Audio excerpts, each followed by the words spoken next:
Alors, bonjour à tous et à toutes. Bienvenue dans ce nouveau Malte Academy.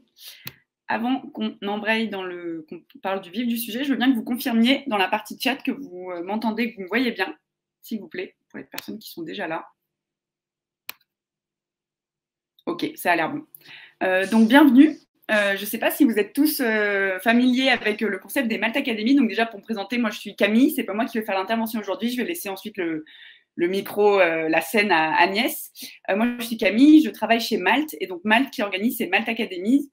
Les Malte Academies, en fait, le concept, c'est que ce sont on peut appeler ça des talks, des formations, des conférences sur des formats plutôt courts, donc 1 heure en général. Aujourd'hui, on sera plus entre 30 minutes et 45 minutes selon vos questions.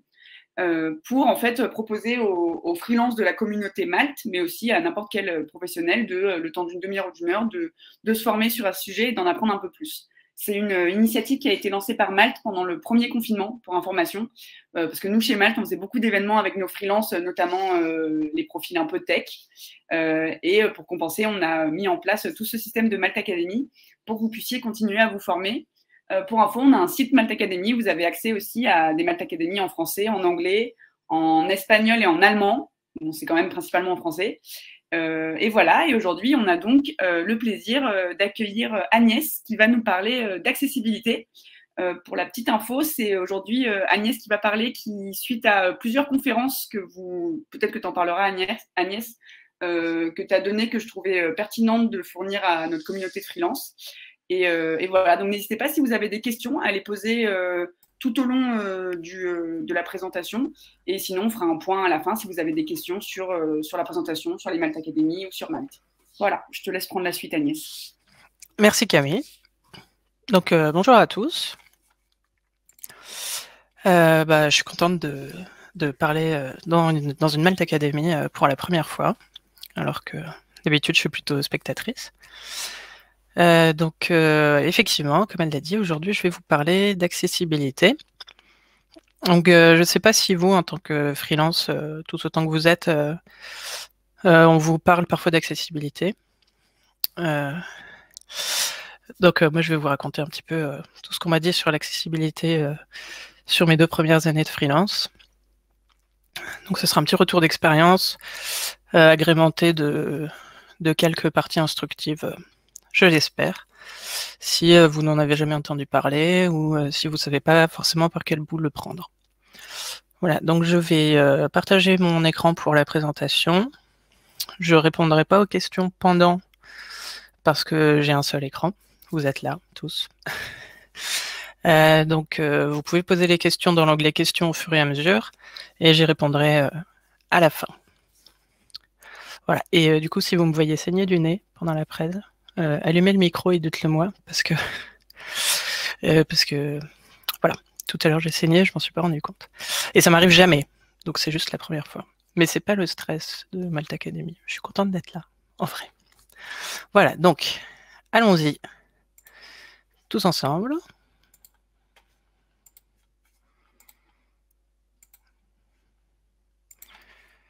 Hop.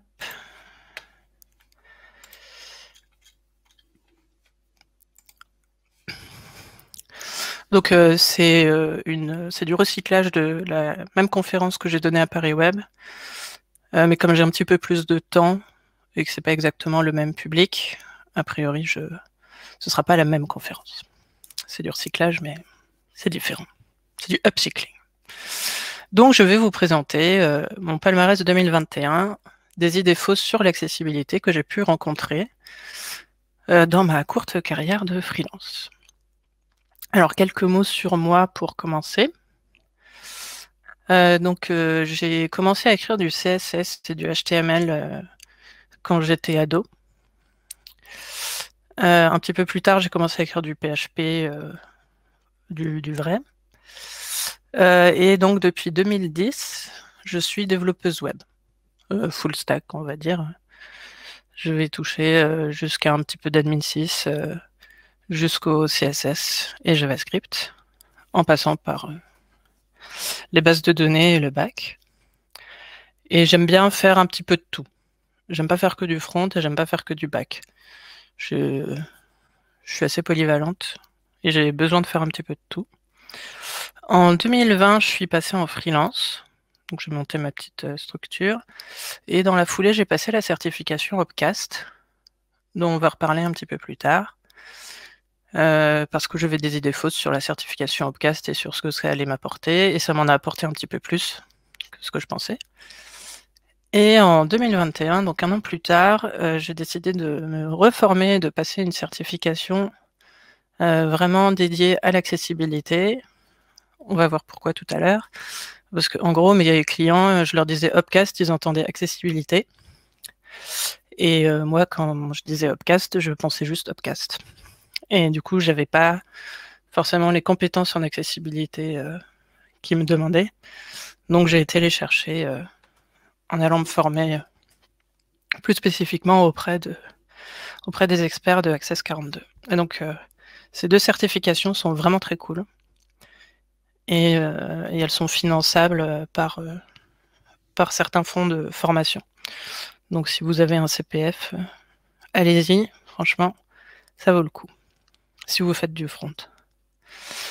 Et donc, maintenant, après cette chronologie, qu'est-ce que je fais maintenant? Donc, je suis toujours développeuse web. Côté back, j'essaye d'aller vers plus de Python et de Django parce que je trouve ça cool. En général, on vient me chercher pour mes compétences en accessibilité. Donc pas forcément pour faire du conseil parce que c'est pas ce que je préfère, mais vraiment pour faire du code accessible. J'ai toujours Opcast dans ma besace et la qualité web pour étayer ce que je fais. Je fais toujours du HTML et du CSS propre. Donc j'aime bien faire de temps en temps des petites missions d'intégration, par exemple. Et depuis très longtemps, j'ai un humour bête. Et vous allez le voir dans cette conf. Donc là, par exemple, sur la photo, c'est une conf à Paris Web 2018 qui avait très bien marché, où j'avais mis une belle photo de pool pour parler de pull request. Et donc, mon humour ne s'est pas beaucoup élevé depuis. Donc, j'espère que vous êtes assez réceptifs. Sinon, bah, tant pis, parce que ça change rien. Je ferai quand même. Voilà. Donc, comme je vous disais, j'avais plein de clients, enfin de prospects, qui disaient « Ah, t'as une certification Opcast, assez cool, parce que justement, mon client, il est public, donc j'ai des besoins en accessibilité. » Donc ça, c'est Jean-Jacques Prospect qui m'a dit ça à l'été 2020. Et c'était mon deuxième prospect de ma vie. Mais ce n'était que le premier d'une longue série qui allait me dire quelque chose comme ça. Ok, c'est cool. Donc pourquoi il me disait ça, ce prospect-là?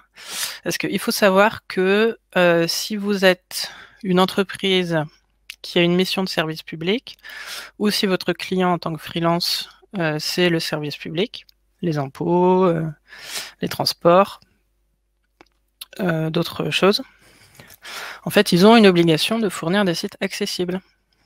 Parce que service public, c'est un monopole de fait, on ne peut pas contourner. Et il y a d'autres entreprises qui ont des obligations en matière d'accessibilité numérique, c'est les entreprises qui font plus de 250 millions de CA.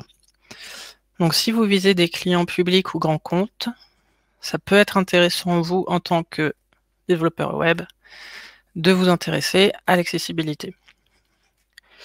Et on va voir un petit peu plus tard que c'est pas forcément difficile, mais que ça peut être pénible. Donc, en quoi cette citation-là, c'est une idée fausse? C'est l'idée fausse là derrière, c'est Opcast, ça me rend experte en accessibilité. C'est faux. Donc, de quoi on parle? Opcast, c'est un référentiel de bonnes pratiques, enfin maintenant c'est des règles, un référentiel de règles pour, là c'est écrit, améliorer vos sites et mieux prendre en compte vos utilisateurs. Donc Opcast, c'est un référentiel de 240 règles qui ont été écrites par des experts du web, donc des professionnels, pour dire bah ça serait la base en fait pour que le site soit de bonne qualité. Et en face, pour l'accessibilité, en France, on a ce qui s'appelle le RG2A, référentiel général d'amélioration de l'accessibilité, qui est actuellement dans sa version 4. Et donc ça, c'est un ensemble de, je ne sais plus exactement combien de critères, une cinquantaine de critères, je crois, qui vont parler uniquement d'accessibilité. Et donc en fait, c'est un audit. Enfin, on peut faire un audit en fait à partir de ce référentiel-là. On prend chaque critère, on regarde s'il est vérifié sur tout le site.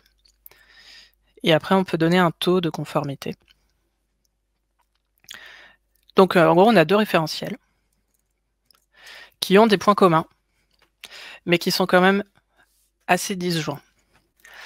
Donc dans les règles Opcast, vous avez certaines règles en fait qui vont se retrouver à peu près à l'identique dans le référentiel d'accessibilité du RG2A. Donc par exemple, ça va être l'information n'est pas véhiculée uniquement par la couleur. Ça veut dire que si vous avez par exemple des petits pictos qui indiquent l'état d'une commande ou l'état de stock sur un site e-commerce, vous ne pouvez pas mettre juste un rond bleu ou vert ou orange. Ou de même, vous ne pouvez pas, dans un menu, mettre juste l'item actif d'une couleur différente, sans autre information technique dedans. Donc ça, c'est à la fois une règle de qualité Opcast et à la fois un critère d'accessibilité RG2A. Côté Opcast, il y a des choses qui sont beaucoup plus fonctionnelles et qui n'ont pas forcément grand-chose à voir avec l'accessibilité. Par exemple, la règle 56 Opcast, ça dit « Une adresse de livraison différente de l'adresse de facturation peut être spécifiée ». Donc c'est une règle qui est utile pour faire un site e-commerce de bonne qualité. Parce que par exemple, vous voulez vous faire livrer votre commande au travail, mais que la facture soit quand même envoyée chez vous, ou pour faire des cadeaux, etc. Mais ça, c'est pareil que vous soyez handicapé ou pas. Et par exemple, une règle du RG2A qui ne se retrouve pas dans Opcast, là j'ai dû chercher un peu plus, parce que mine de rien, Opcast recouvre pas mal le RG2A. Par exemple, en fait, le RG2A, il parle encore des frames et des iframes. Et donc ça dit que chaque cadre doit avoir un titre de cadre. Donc chaque frame ou iframe doit avoir un titre. Ça fait que quand on va lire une page web avec ce qui s'appelle un lecteur d'écran ou une autre technologie d'assistance pour les personnes qui ne voient pas ou qui ne savent pas lire, ou qui ne peuvent pas lire, plus exactement, ça fait qu'avant de rentrer dans l'iframe, ils ont besoin de savoir ce qu'ils vont trouver dedans. Et donc ça peut pas être juste frame, ça va être pub ou jeu spécial Noël. Voilà, donc en fait, l'accessibilité, ça va être beaucoup de donner des noms explicites aux choses. Enfin, c'est pas mal de choses, mais il y a quand même beaucoup de ça. Donc voilà, donc en réalité, Opcast et accessibilité, ça se recoupe. Mais il y a plus dans Opcast et il y a plus dans les référentiels d'accessibilité. Et pour être expert en accessibilité, il ne suffit pas de connaître le référentiel Opcast. Et je dirais même qu'il ne suffit pas de connaître vaguement les critères RG2A. Il faut aller un petit peu plus loin. Donc voilà pour la première idée fausse, qui est Opcast et accessibilité. Ensuite, une autre idée fausse que j'ai rencontrée, surtout au début, et en fait c'était plutôt moi qui l'ai apportée au début, celle-là, c'est le standard HTML. Vous avez plein de frameworks JavaScript qui vont ajouter des attributs qui n'existent pas pour les SPA, qui stricto sensu n'existent pas dans le standard HTML. Et donc moi, pour ne pas me nommer, je pensais que c'était un facteur d'inaccessibilité d'un site. Donc vous voyez, c'est Gab Intégrateur, en fait, c'est moi. Donc je vous ai prévenu hein, pour la qualité des jeux de mots, tous les gens que je cite, c'est moi qui ai inventé les noms. Donc la réalité, c'est que entre standard HTML et accessibilité, c'est que du HTML standard, c'est une bonne base pour l'accessibilité. Et de ce que j'ai vu ces derniers temps, on est loin d'être OK là-dessus, en général. À l'inverse, il y a certains écarts au standard dont on se moque complètement quand on parle d'accessibilité. Typiquement, les petits attributs qui sont rajoutés par vos frameworks pour faire des single page apps, ça va pas spécialement poser de problème. Les single page apps posent d'autres problèmes qu'on va mentionner plus tard. Et on peut faire un site qui est très bien côté standard HTML, qui passe tous les validateurs W3C, mais qui reste complètement inaccessible. On peut utiliser les titres n'importe comment, on peut mettre que des divs. On peut faire du gris clair sur gris foncé, ou même du gris clair sur fond blanc. On peut mal remplir les textes alternatifs des images. Donc il y a plein de sources différentes d'inaccessibilité qui vont au-delà de le HTML et pas standard. Donc voilà, c'est juste une idée complètement fausse que des petits écarts au standard posent des gros problèmes d'accessibilité. Ça dépend quels écarts en fait. Donc voilà. Ensuite, ça c'est une citation que j'ai eue pour de vrai, juste avant de commencer une mission. Non mais tu vas voir notre site, il sera tout facile à rendre accessible, parce qu'on n'a pas écrit une seule ligne de JavaScript. Donc c'était un certain Henry Colleg, un collègue. Donc ça c'était faux. C'était complètement faux. Alors déjà parce qu'il y avait un petit peu de JavaScript quand même. Mais c'est vrai qu'il y en avait moins que sur d'autres sites. Et côté accessibilité, ils n'étaient pas bons du tout. Ils avaient mis des textes alternatifs là où il en fallait pas, ils en avaient pas mis là où il en fallait. Il y avait des liens vides, enfin c'était... ça a été assez funky à débroussailler. Bah, on s'en est sorti.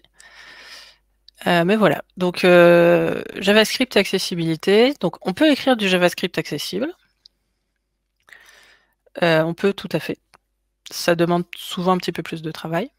Parce que typiquement, quand on veut faire apparaître une fenêtre modale, par exemple, il faut penser à déplacer le focus clavier à l'intérieur de la fenêtre modale et empêcher le focus clavier de sortir de la fenêtre modale tant qu'elle est affichée, par exemple.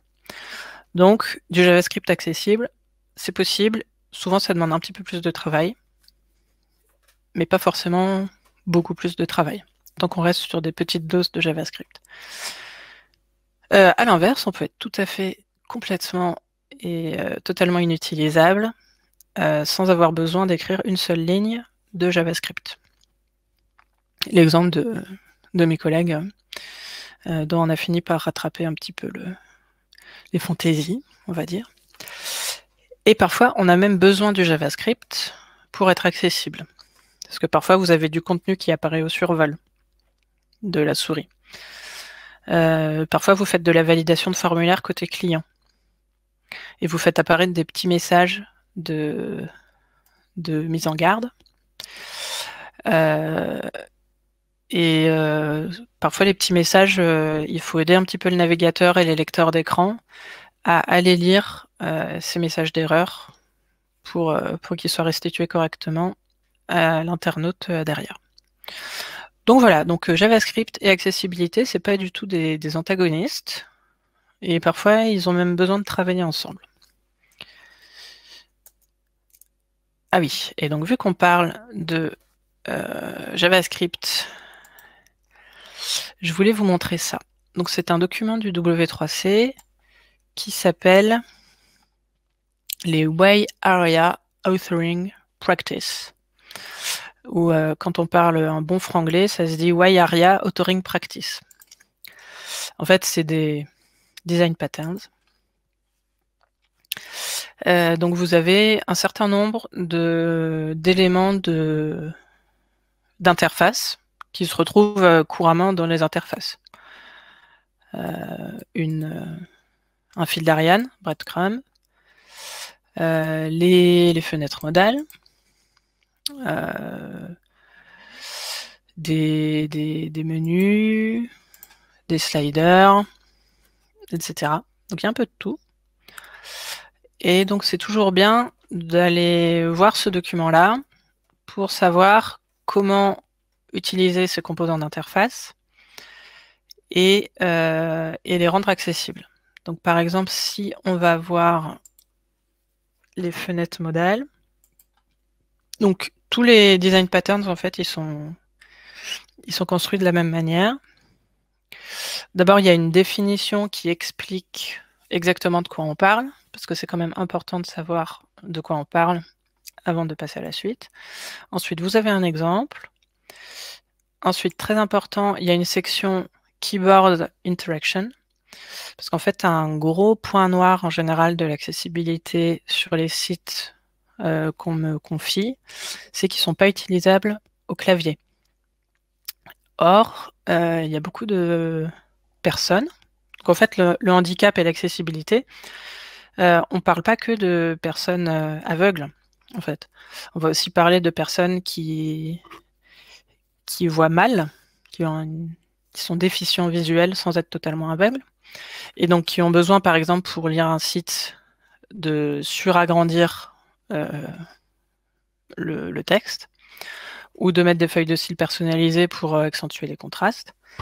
Et on parle aussi de personnes qui ont, par exemple, des handicaps moteurs.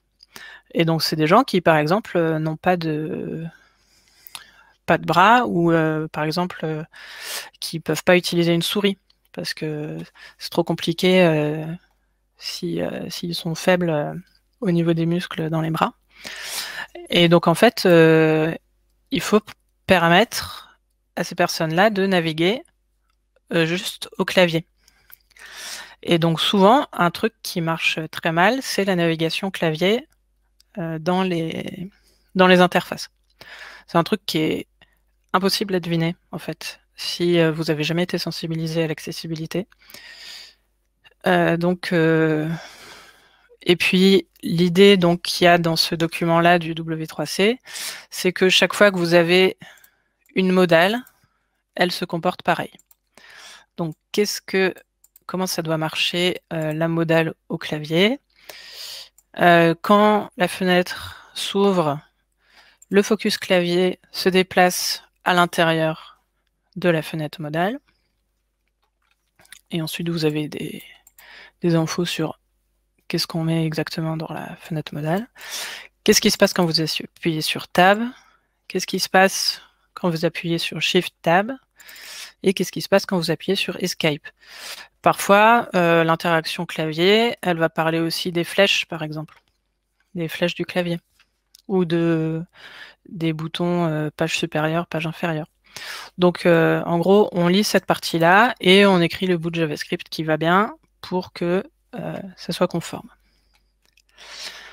Donc, après cette partie keyboard interaction, il y a la partie rôle, état et propriété ARIA. Donc, ARIA, ça veut dire Accessible Rich Internet Applications. C'est un ensemble de petits attributs qui s'ajoutent dans le HTML, ou qu'on peut ajouter en JavaScript dans le HTML, qui aident les technologies d'assistance, les lecteurs d'écran et autres, à interpréter correctement la page. Donc par exemple, là vous dites, le conteneur de la fenêtre modale porte le rôle dialogue. Donc en gros, c'est rôle égale dialogue dans le HTML sur le div qui contient votre ARIA.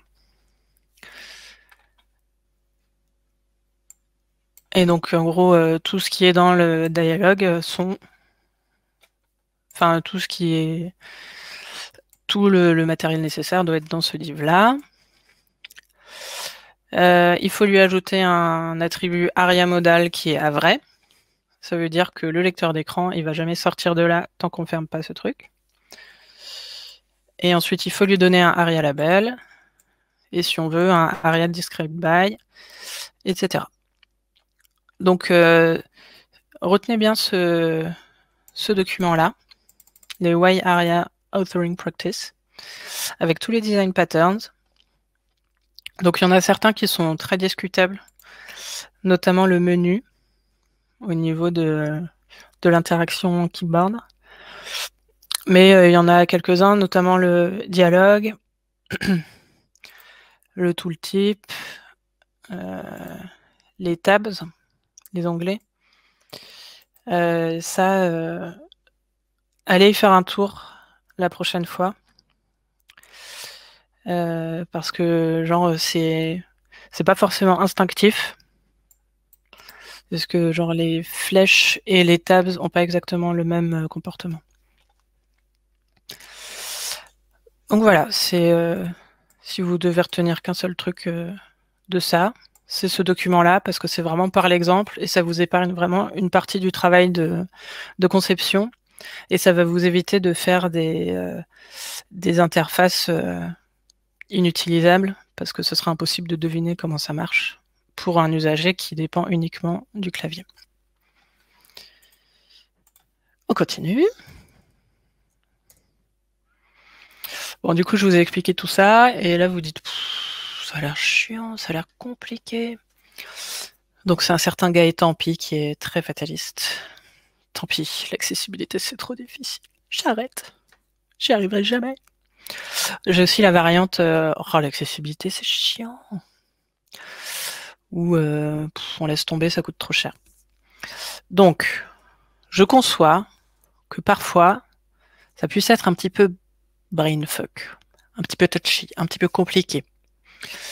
Là, par exemple, je suis retournée dans les Way Aria Practice et je suis allée chercher l'interaction keyboard pour la vue en arborescence. Et donc, oui, ça demande du taf. Là, ce que vous avez sur la capture d'écran, c'est juste le début. En fait, il y a encore à peu près la même longueur en dessous. Donc, ok, là, c'est un petit peu touchy. D'accord.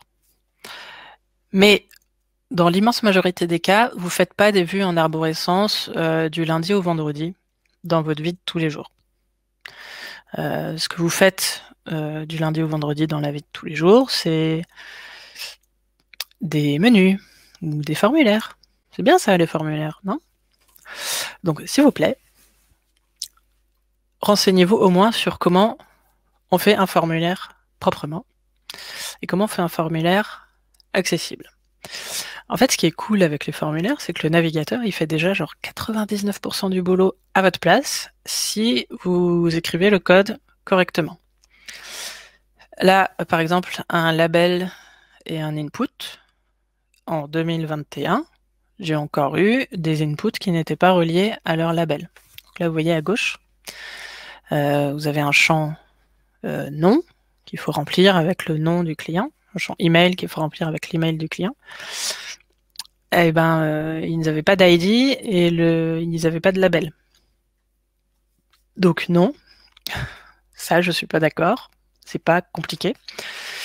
Surtout qu'il y a l'immense majorité des frameworks qui peuvent le faire à votre place si vous utilisez les bons composants.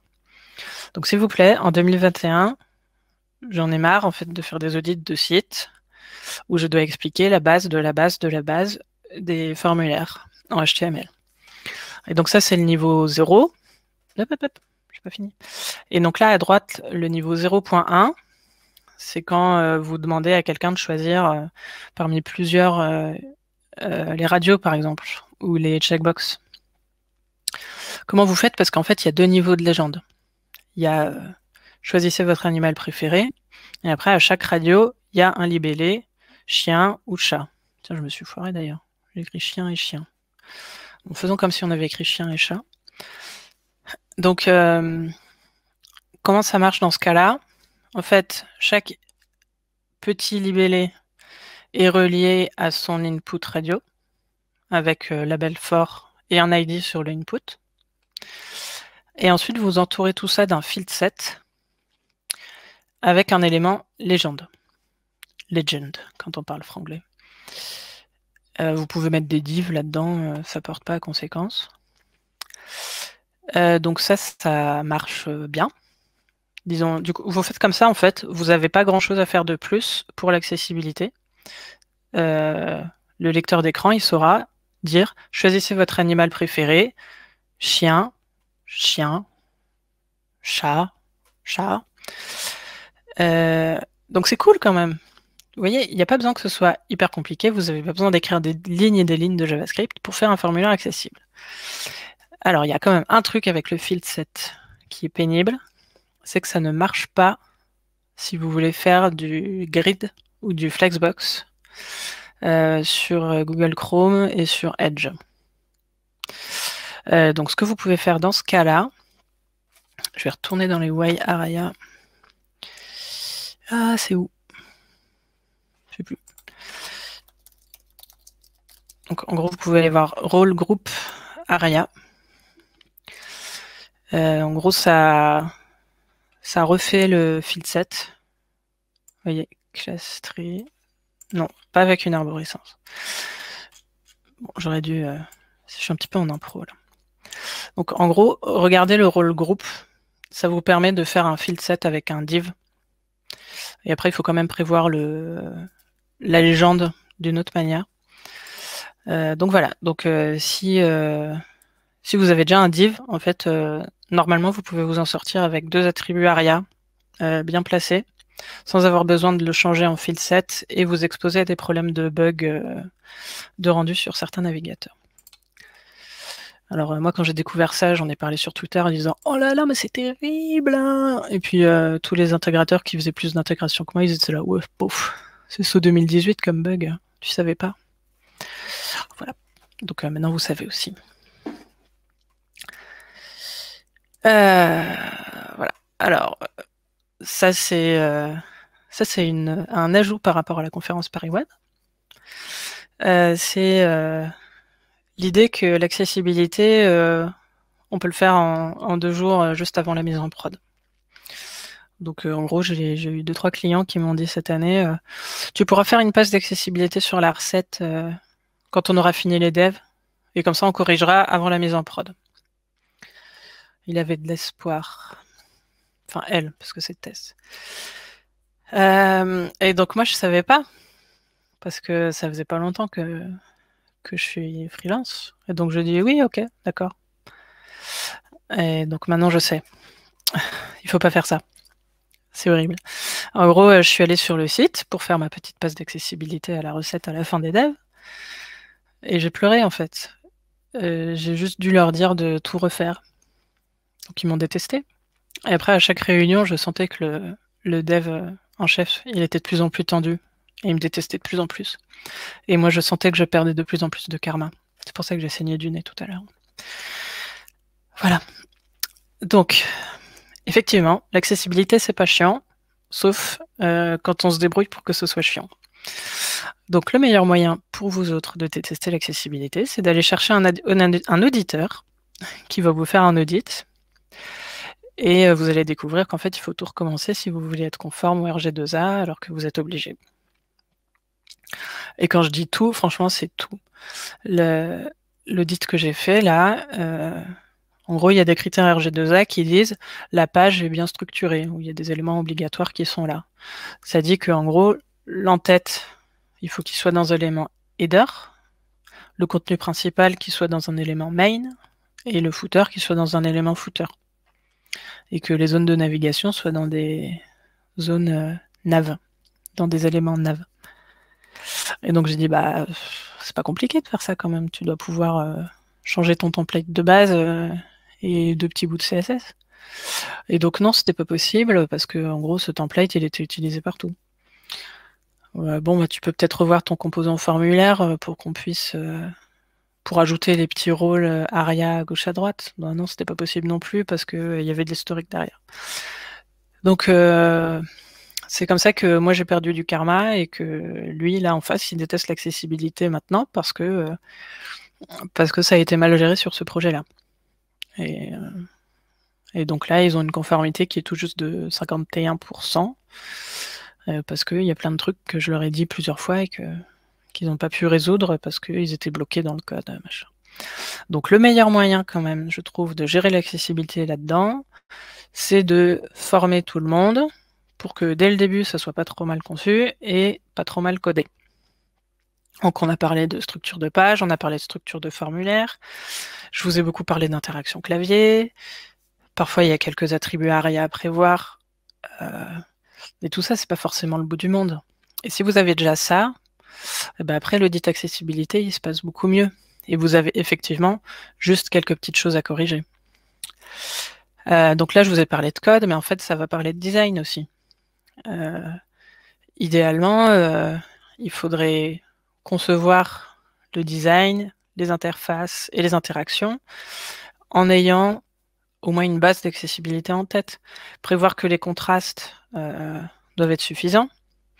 En gros, les contrastes dans le RG2A, ça vous donne des critères de base en fonction de la taille du texte. Si c'est du petit texte, il faut qu'il soit mieux contrasté que du grand texte. Et donc si c'est du grand texte, vous pouvez vous permettre de l'écrire un petit peu plus clair, un petit peu plus punchy. Mais du coup, le rouge clair sur le titre, il faudra peut-être le foncer un peu si vous voulez faire un petit message en dessous.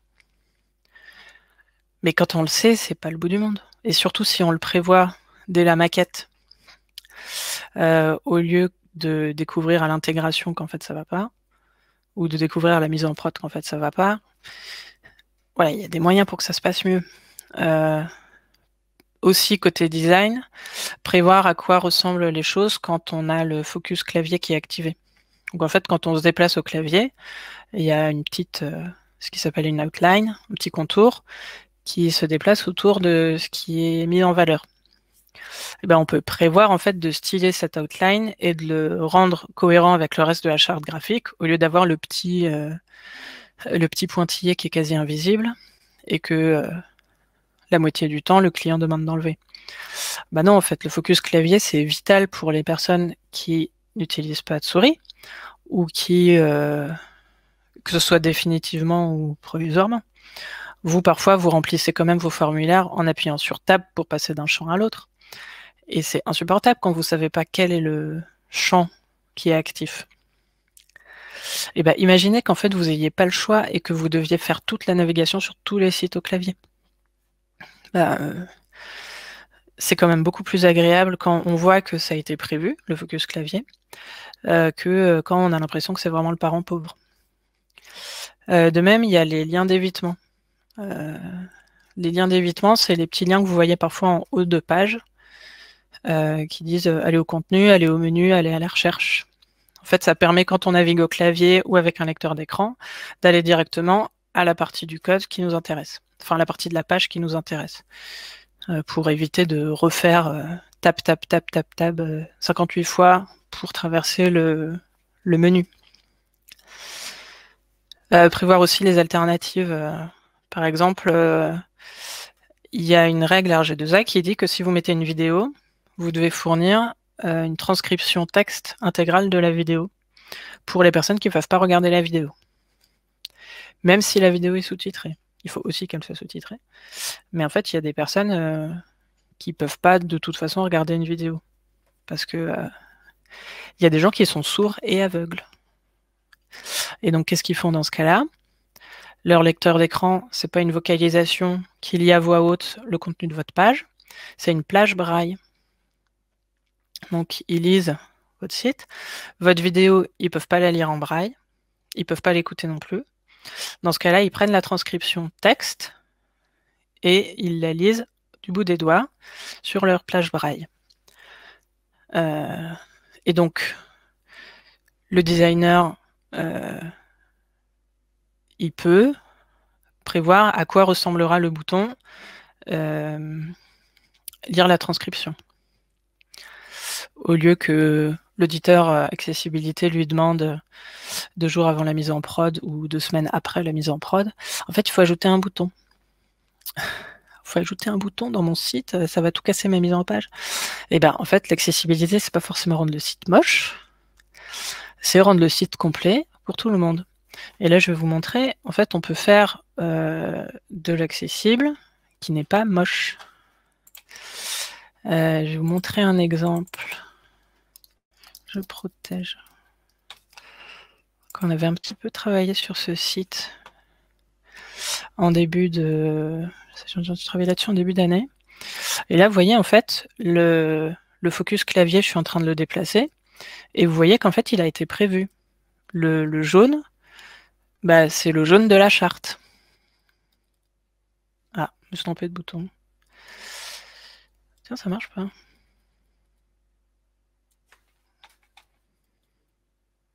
Ok, donc en fait, ils ont un petit peu raté le truc. Parce que par exemple, je ne peux pas découvrir en vidéo en appuyant sur Tab. Donc ce truc-là, il est... Bon, je vais lui dire. Sinon, vous avez le Design System des Anglais. En fait, je me suis laissé parler. Là, c'est pareil. En fait, ils ont stylé le focus clavier pour qu'on le voit vraiment. Et donc, quand on voit du jaune, on sait que c'est là qu'il faut regarder. Bon, là, vous voyez pas, mais... Donc voilà. Donc là, il y a eu un petit travail de design. C'est pas juste les petits pointillés. Et c'est pas invisible non plus. Et il est très cool, le design system des Anglais. Vous pouvez aller le voir après. Voilà. Donc, s'il vous plaît, essayez de prévoir l'accessibilité avant et pas après. Parce que sinon, tout le monde va être très malheureux. Moi, j'étais très malheureuse sur ce projet-là. Et donc, une fois que vous avez des équipes qui sont formées correctement, l'accessibilité, après, ça devient naturel. Et je ne vais pas dire 0 €, c'est peut-être un petit peu exagéré parce qu'il faut quand même faire des petits tests sur certains composants un peu spéciaux. Mais en gros, le surcoût de rendre un site accessible va devenir complètement négligeable par rapport à celui de tout recoder juste avant la mise en prod.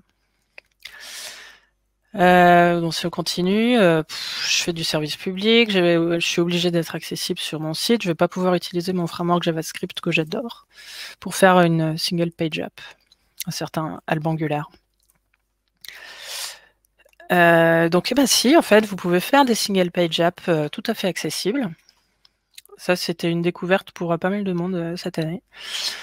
Donc si vous allez lire la doc des frameworks que je connais, React, Vue et Angular, c'est ceux-là que je suis allé voir. Ils vont vous dire si c'est possible de faire des applications accessibles avec des frameworks JavaScript. Mais ça va vous demander de la vigilance parce que du coup, le HTML que vous allez générer, il faudra qu'il soit aussi propre que possible. Et ça va vous demander du travail en plus parce que il faut prévoir de mettre à jour les titres des pages. Il faut prévoir de déplacer le focus en début de page à chaque fois. Parce que comme vous êtes dans une SPA, dans une appli complètement JavaScript, il y a des choses que le navigateur fait sur une appli client-serveur standard et qui ne va pas faire sur une SPA. Donc par exemple, quand on change de page, un lecteur d'écran, normalement, il annonce le nom de la nouvelle page. Et il vous remet au début du contenu. Du coup, quand vous changez de page dans une SPA, il faut déplacer le focus sur quelque chose qui va relire le titre de la page et qui soit plutôt au début du contenu. Donc du coup, dans votre routing, il faut prévoir de déplacer le focus. Beaucoup plus. Et prévoir que ça soit utilisable au clavier. Donc voilà, ça demande du travail, mais c'est possible. Mais du coup, avant de faire une SPA, s'il vous plaît, formez-vous un petit peu à l'accessibilité. Vous pouvez aller lire là sur ce site a11y-guideline.orange.com. Ils ont plein de recommandations sur l'accessibilité en général, notamment sur comment faire une SPA. Et il y a un autre article sur Access 42 qui est intéressant aussi sur le même sujet. Donc après, il y a l'extrême inverse de l'accessibilité, c'est chiant. Il y a l'accessibilité, c'est trop bien, je vais mettre des ARIA labels partout et ce sera bien accessible. Donc c'est une certaine Daphné, nom de famille exagéré, qui nous fait ça. Donc le ARIA label, c'est cool, mais s'il vous plaît, n'en mettez pas partout. Parce que qu'est-ce que c'est un ARIA label? ARIA label, c'est un attribut que vous pouvez mettre qui va remplacer plein de choses, qui va remplacer le alt d'une image, qui va remplacer le contenu d'un bouton. Donc en fait, tout ce que vous pouvez faire, si vous mettez un ARIA label, ça va masquer tout le reste. C'est comme une grosse pelleteuse, un ARIA label. Par exemple, cette année, j'ai vu des boutons. Dedans, il y avait écrit continuer, valider le formulaire, menu son. Et ils avaient un ARIA label bouton. Donc quand on naviguait là-dessus avec un lecteur d'écran, ça disait bouton, bouton, bouton, bouton. Donc ça ne servait à rien. Donc, ils avaient mis du mauvais ARIA et ça avait rendu leur truc complètement inaccessible, alors qu'en fait, ils n'auraient rien fait. Leur truc, sans travail supplémentaire, il était déjà accessible. Donc, no ARIA is better than bad ARIA. C'est la première règle de ARIA. C'est qu'en fait, faites du HTML propre d'abord. Et ARIA, en fait, ça va boucher les trous ou les petits manquements qu'il pourrait y avoir. Donc, si vous voulez retenir des idées pas fausses sur l'accessibilité, c'est que ça commence avec un bon HTML, mais ça va aussi dans le JavaScript, le CSS, le design, les contenus. C'est pas obligé d'être compliqué, l'accessibilité. Confère point précédent. J'ai envie de dire aussi, si vous le faites avant de mettre en prod, c'est encore moins compliqué. Et que Hopcast, c'est différent de l'accessibilité, même si ça se recoupe. Et donc, les ressources à garder sous la main, le RG2A, Hopcast, le document des Design Patterns ARIA, Orange Digital Accessibility et aussi le blog de Access42 que j'ai oublié de mettre là, mais qui est très cool. Et voilà, c'est la fin. Donc je vais reprendre. Moi, je crois que tu as reçu une petite question, Agnès. Je ne sais pas si tu y as répondu par la suite. Non, pas du tout. J'ai pas. C'est une question de Maxime. Est-ce qu'il est nécessaire de connaître l'ensemble des, donc je vais encore mal le dire, hein, ouais, ARIA, par cœur, ou on peut seulement garder le document en cheat sheet? Oui, garde le document en cheat sheet. Tu vas voir, en fait, il y a une telle masse d'infos dans ce document que tu peux pas tout retenir. Par contre, ce que tu peux faire quand même, c'est aller lire le RG2A, aller lire au moins une fois les bonnes pratiques Hopcast. Parce que comme ça, tu les auras déjà vues une fois et tu te souviendras, ah oui, je crois qu'il y a une bonne pratique Hopcast pour ça. Puis tu pourrais apprendre des trucs. Tu peux lire les docs du W3C pour te souvenir que oui, c'est vrai, il y a une entrée pour ça. Donc je pourrais aller revoir si jamais tu as besoin de faire des tabs ou autre. J'ai parlé plus que prévu. Désolée. Pas de souci. Je crois qu'il n'y avait pas trop de questions, c'est plutôt des réactions par rapport à Hopcast, tout ça. Ok. Gaëtan Pi et son collègue Gaëtan Mieux. Ils sont trop bien. Ouais. Non, je vois pas trop de questions. Je sais pas si tu as quelque chose à ajouter de ton côté, Agnès. C'est cool, j'espère que ça vous a plu. Écoute, tout le monde est resté là tout le long. Ah, c'est déjà pas mal. C'est plutôt bon signe. Personne n'est parti. Dans tous les cas, si vous avez des questions après coup, je sais pas, Agnès, si tu as un endroit où on peut te contacter plus. Je suis beaucoup trop souvent sur Twitter, Ouais. donc il n'y a pas de problème. Et sinon, mon site, c'est corelka.fr. Ça veut dire Compagnie des relous de la qualité. Comme je l'ai fait en même temps que j'ai passé ma certif Hopcast. Donc il y a mon mail dedans. Donc ne m'appelez pas forcément juste pour me parler d'Hopcast, mais je réponds aux mails en général. Ok, ça marche. Merci beaucoup en tout cas Agnès pour ce Malte Academy. Avec grand plaisir. Qui sera aussi en replay, donc je te partagerai le lien et vous recevrez aussi le lien par mail. Et n'hésitez pas à nous contacter. Pareil, vous allez recevoir des petits messages automatiques. Si vous avez des questions ou quoi, vous pouvez y répondre et il y aura l'équipe community de Malte qui sera là pour vous répondre. Cool. Voilà. Je vous souhaite une bonne après-midi. Bon après-midi Agnès, bon week-end. Au revoir. Au revoir.